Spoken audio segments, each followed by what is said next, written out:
Okay, so this is how you would do the mug press with your tumbler. I know several people had questions. Oh, I should probably plug that in to get started.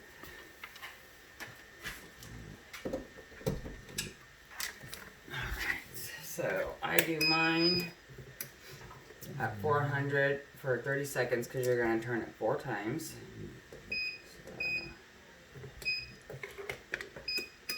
Oh, come on.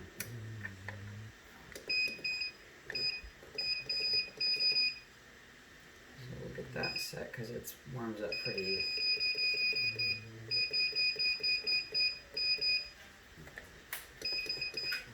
We'll go 35 tonight. So then you have your design cut out. Everybody does this part differently. I do a little layover just so you can kind of see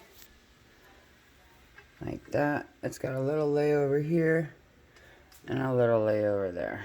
That is because when I am done taping it all up, it will eventually be tucked back down. I haven't mastered the whole how you cut it so you don't have the overlay. So we won't even cover that tonight. That's just something you have to perfect yourself. You want to get it as tight as you possibly can. Usually it takes a little bit before I can get it all lined up and measured. So you just put it until, there we go. A little bit more. And there we go. See, I've got a little bit and a little bit. Get it as tight as I can. And then I tape. This tape and me are never friends. I don't know why.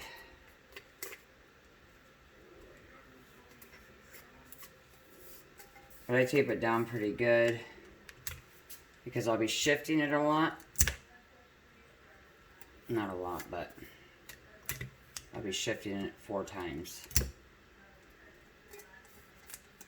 And I use my tape as markers too, so I know where I have been. I usually start out on the top with my tape out. So then I'll take it and I kind of just contour it down a little bit.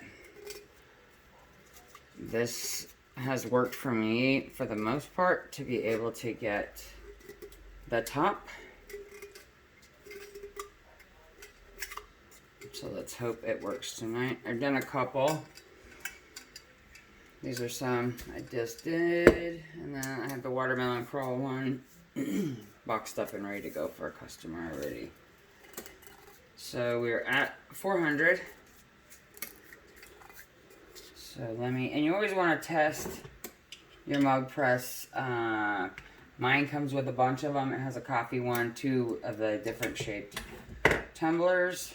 But you always want to test your pressure prior to subbing,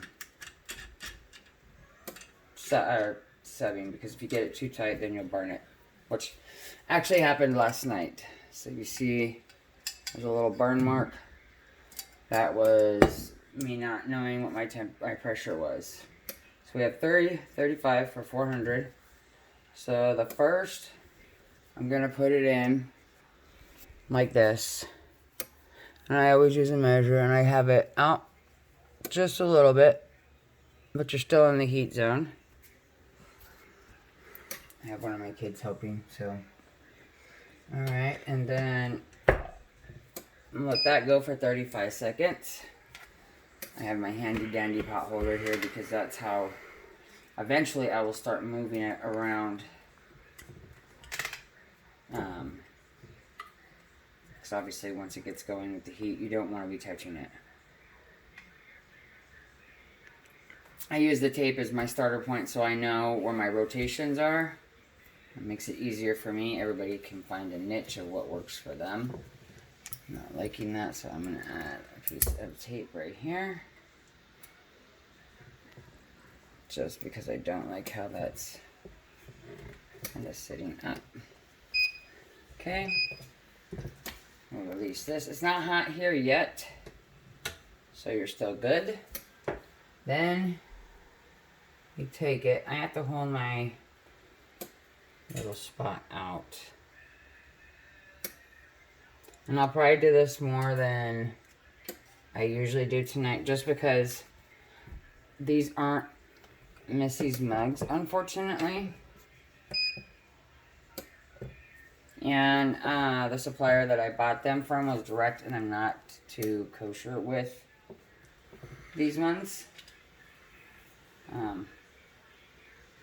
So I kind of been pushing them along a little bit more. But usually for Missy's, you would do, so you'd have one, and then it's just going to depend on the length of your mug press too. This is a smaller one. As you see, I can't even fit the whole thing. The mug press for the actual mugs is too big. So I'm kind of in the middle. So now I'm just going to pull it out. I had to hold that one because it's not... okay, and then... we're going to go to the top.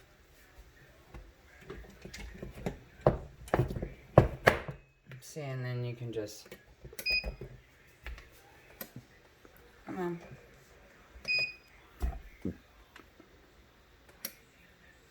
But once you get going, you see the gist of what I'm talking about. Usually it's only 4 rotations. It's 1, 2, 3, 4.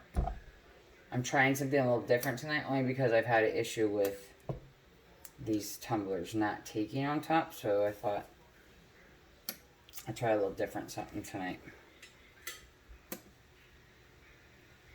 And you can play with the technique on how you find it works for you.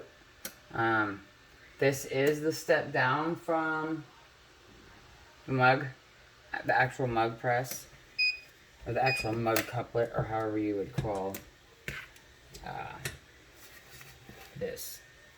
Alright, so I'm going to take it, and now see I was starting at my tape. Now I'm going to go in. Now my tape will be at the bottom, and that way I know everybody's in. Back this in a little more. Okay. And now we're going to close it. I'm trying not to put all the pressure on it, because I don't want it to burn again.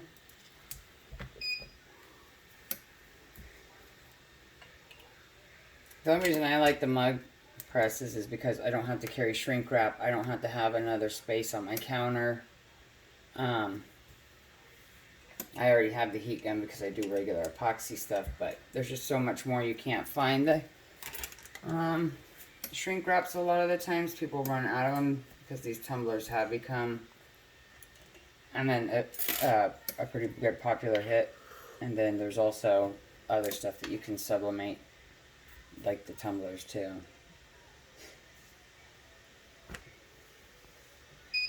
Okay, so now we're going to flip it. Obviously I need 2 now.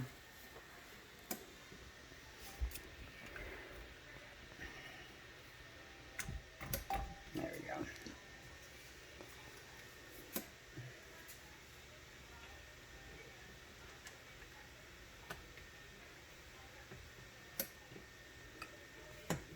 Now we're going to do the last half. So usually that's how you would do it. You'd go 1, 2, 1, 2, 3, 4. I know people that do bottom, top, bottom, top. It's just what you're comfortable with. And like I said, it's a step down from the mug press. This is the one that actually holds the mugs. It's a lot bigger. That one's the one that's right down below it, if you have the one that's got several attachments. If you just have a regular mug press, you'll be fine. You have a lot more adjustments and settings. Alright. do that side already? Yeah, huh? Mm-hmm. Okay, let me just do my ends real quick. I'm just being extra cautious. As you can see, I don't do lives, or no, I don't do videos that often, but I thought I'd help Missy with this one, because I know they all do convection ovens.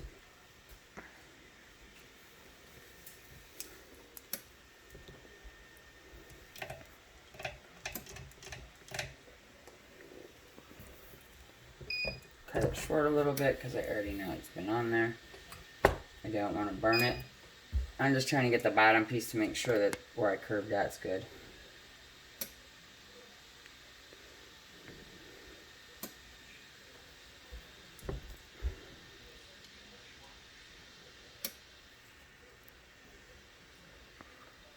And I mean, you'll play with it and you'll figure out what works for your mug press. But I mean, when you start, make sure you play with all your settings prior to even turning it on.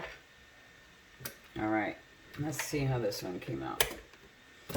Prior to you turning this on, put the mug in, or put the tumbler in, and then however you have to adjust, just as long as you're not, it's not too tight on it.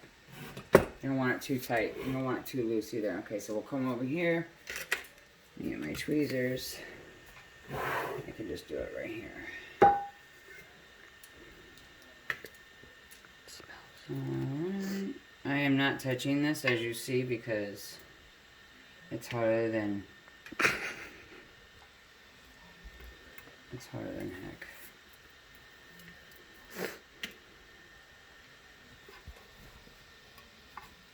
I'm not claiming to be a professional.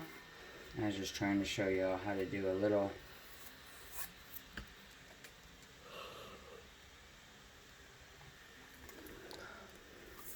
alright.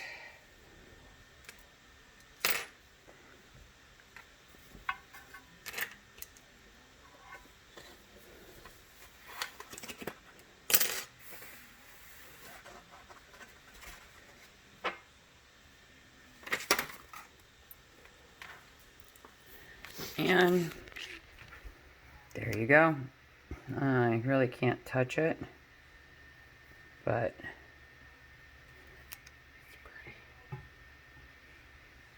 all the top's done and all the bottom. There you go.